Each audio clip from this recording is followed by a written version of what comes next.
Ẹ kú dédé ìwòyí ní gbogbo ibi tí ẹ ti ń gbọ́ mi nílé lóko lẹ́yìn òdì. Ẹ sì tún káàbọ̀ padà sí orí ìkànnì yìí, orí YouTube channel yìí. Ẹ̀yin èèyàn wa, lórí ọ̀rọ̀ tó ń lọ ní àárín màmá wa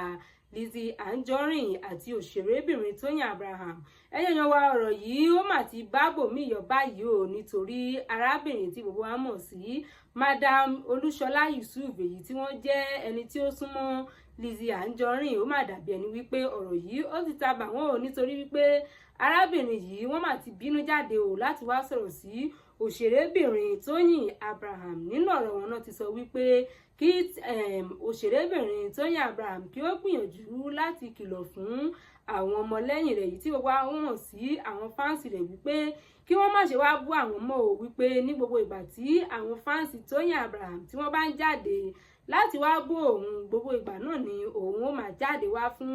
òṣèrébìnrin Tóyìn Abraham, nítorí wípé àwọn kò jọ sí nínú ẹgbẹ́ o, àwọn kò sì ń ṣe ṣàwáwù rárá àti rárá. Kí ni ìdí èyí tí àwọn ọmọlẹ́yìn Tóyìn tí wọ́n máa jáde láti wá bú òun, tàbí tí wọ́n máa dárúkọ òun tí òṣèrébìnrin Tóyìn Abraham tí kò bá gbìyànjú láti kìlọ̀ fún àwọn fáǹsì rẹ̀? Nǹkan tí àwọn yóò ṣe fún arábìnrin yìí yóò jẹ́ nǹkan tí yóò yà lẹ́nu, tí kò sì ní dùn mọ́ nínú rárá àti rárá, nítorí níbẹ̀ ni wọ́n ti sọ wípé níbi tí ó ń bá lọ yìí, tí àwọn bá jáde fún tán, àwọn yóò rí wípé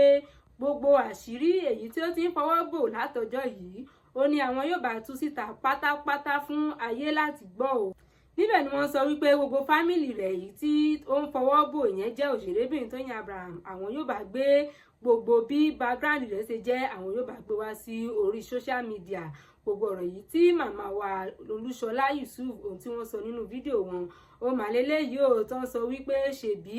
Tóyìn àìmákù ó ní arábìnrin yìí pé ara rẹ̀ tẹ́lẹ̀, báwo ló ṣe já tó fi dórí wípé ó ń jẹ́ Tóyìn Abraham? Ẹ̀yin yan wa, oríṣiríṣi ọ̀rọ̀ mà ní Madam Olúṣọlá Yusuf ó ní wọ́n sọ nínú fídíò yìí tí wọ́n ṣe, látàrí wípé àwọn ọmọlẹ́yìn òṣèrébìnrin gbajúgbajà tí gbogbo wa mọ̀ sí Tóyìn Abraham, Màmá Ire, wọ́n ń sọ̀rọ̀ nípa arábìnrin yìí. Arábìnrin yìí ti bínú jáde láti wá sọ̀rọ̀ wípé kí Màmá Ire Tóyìn Abraham kí wọ́n gbìyànjú láti kìlọ̀ fún àwọn fáǹsì wọn kí wọ́n má ṣe wá fún òun mọ́, nítorí tí wọ́n bá wá fún òun, wọ́n kàn fẹ́ kó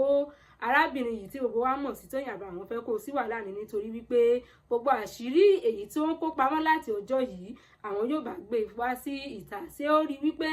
Ìyábọ̀ Òjó, èyí tí gbogbo wa mọ̀ sí Queen Mother, wọ́n ti jáde o láti wá sọ̀rọ̀ nípa bí fámìlì tí wọ́n ṣe jẹ́, ṣùgbọ́n òun tó jẹ́ Màmá Ire ó fi titi ẹ̀ ó fi ń pamọ́ fún díẹ̀ yìí tí kò bá fẹ́ kí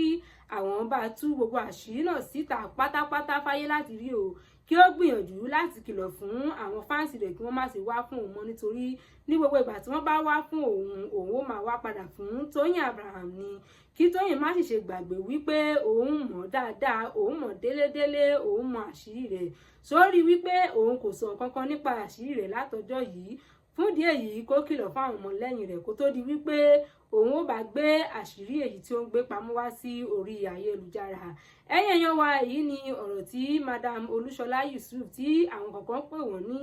godmother gbajúgbajà Yèyé Mẹ̀ṣọ́ Lizzy Anjorin, wọ́n pè wọ́n ní godmother Lizzy Anjorin. Èyí ni ọ̀rọ̀ tí wọ́n jáde o láti wá sọ sí màmá wa òṣèrébìnrin Tóyìn Abraham. Ẹ̀yin èèyàn wa, ohun tí ẹ bá lérò lórí ọ̀rọ̀ tí Madam Olúṣọlá Yusuf tí wọ́n sọ,